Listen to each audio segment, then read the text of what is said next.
may kahangihan. Kabawa pa ninyo sa may pag-asa. Magandang hapon, City High! Ako nga po, para si Binibining Christopher Fernandez Liwagon, galing sa 12 baita ng Humanities and Social Sciences, na pinasa puso ang wikang Pilipino. Magandang hapon sa lahat.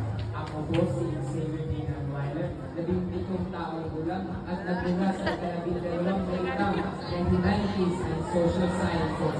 At naniniwala ako na ang pagiging Pilipino ay wala sa dugo, kundi nasa puso.